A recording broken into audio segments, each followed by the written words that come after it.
Over the past several years, horror has become one of my favorite types of movie. I have a yearly series where I search the globe for actually scary movies. And through this journey, I've learned three main things. Things that represent horror at its best, and should really be considered by more horror creators. So here we go. 3 lessons I've learned after the many horror movies I've seen.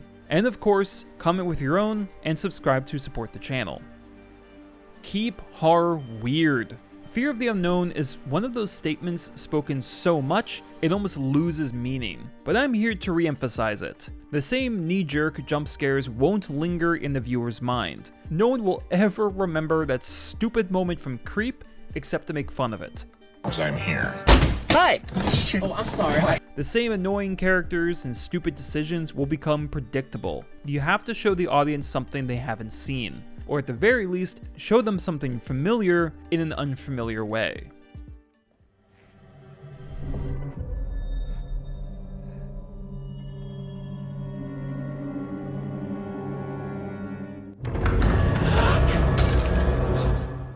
One way to do this is through music. 2012's Sinister had its share of tropes, and yet it was able to navigate that in a big way with its soundtrack. You don't hear songs like that combined with images like these. And these aren't songs as much as bizarre loops, like you've tuned the radio into something evil.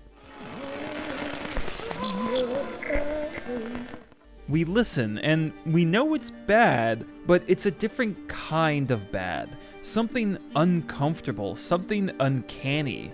That will do wonders for any spooky scene.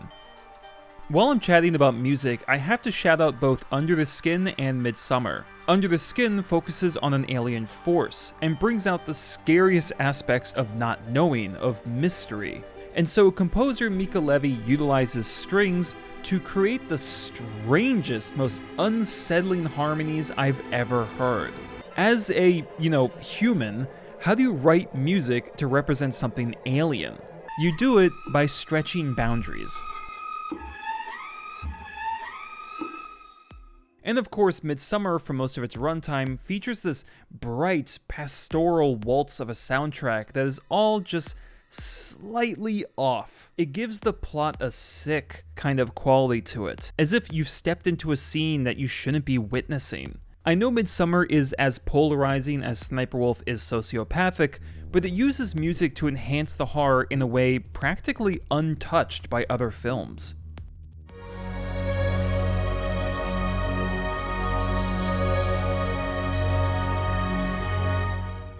But it's not just the music. Keeping horror new and weird can be done at every level of production.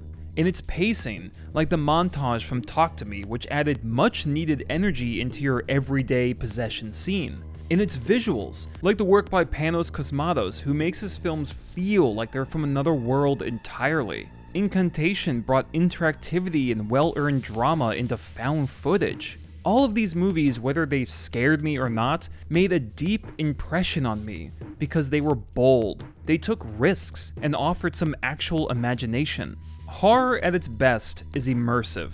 Romances often benefit from simplicity and predictability. You know the two attractive people will end up together, but you still enjoy watching it play out. For me, it's the complete opposite for horror. Put me on unstable ground. If I'm clueless on where this ride is going, I am at your mercy as an audience member, and horror, more than any kind of movie, can prey on that.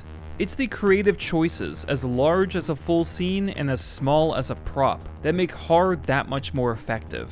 To scare your audience, you must be fearless.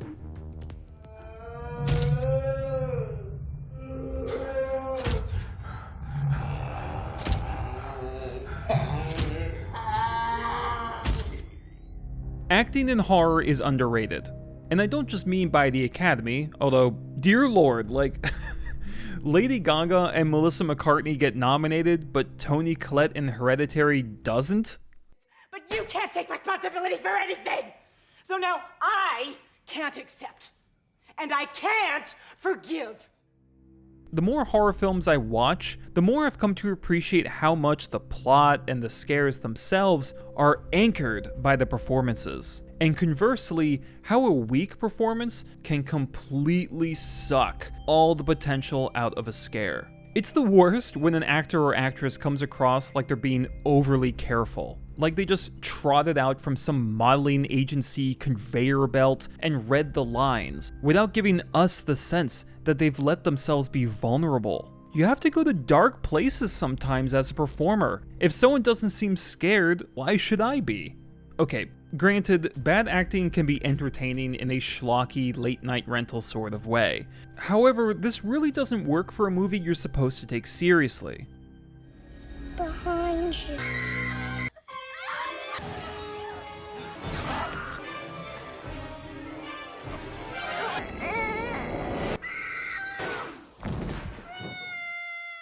M. Night's Old is a prime example.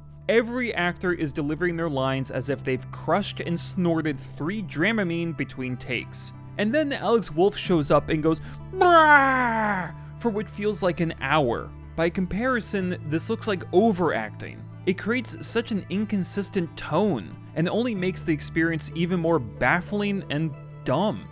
Good acting did and still does elevate horror. There's the classics, of course: Psycho, Exorcist 1 and 3, Rosemary's Baby, Chitty Chitty Bang Bang. My little mice, come to me. But more and more modern films have bigger hills for the actors to climb. The concept in It Follows of being constantly tailed by gruesome death only worked because Maika Monroe seemed genuinely scared. Mia Goth's fearlessness in Pearl, portraying a frantic downward spiral, is so raw that you almost want to look away.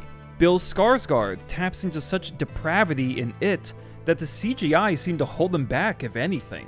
A powerful performance can even make a mediocre horror flick worth mentioning. 2012's The Possession is bland, and yet I kept watching because of Natasha Colles. Honestly, she makes the adults look like amateurs. It makes the movie one of those rare 6 out of 10s that are a must-see. I hate you. Go to your room. That's it. Go to your room. I don't love you. Emily. Then Mommy doesn't love you. You think you know everything, but you Better knock don't. it off. We don't care necessarily about the bystanders, but with the right setting and the right emotions, that can totally change. If you can get strong performances out of your unnamed characters, it can make every threat feel dangerous and messed up. This scene from Nope, in what I'll call the esophagus, doesn't feature anyone we know, but the event is horrific. And the screams are so believable, it's like we're watching a snuff film. Don't shrug off good acting in horror, from your protagonist all the way down. It will give you so much more mileage than you could possibly imagine. It's not the budget, but how you use it.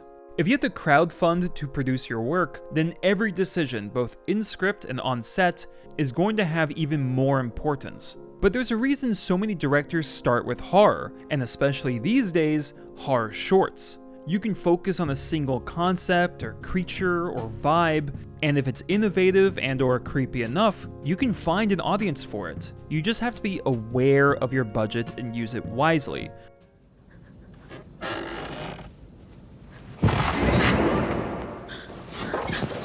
Smile is a $17 million stew of ideas from other better movies, with a laughably stupid birthday party scene carried by one of the most unlikable protagonists I've seen in years. Pretty Buzz. A fool. Wreck cost $2 million, and I couldn't sleep after watching it. Portrait of God, The Backrooms, and Don't Peek are clearly low budget, and they have latched onto my brain. You got something burning inside you as an artist. There are ways to unleash that without a big studio backing you. But you may want to start small, start simple. Don't be dissuaded. Fear is an equalizer. I have been bored senseless and scared shitless by every kind of budget. Those are a few things I've learned while watching a lot of horror movies. What about you? Comment below and check out my recent video on some of the best horror films. Subscribe, click the bell, the support is awesome, and thanks for watching.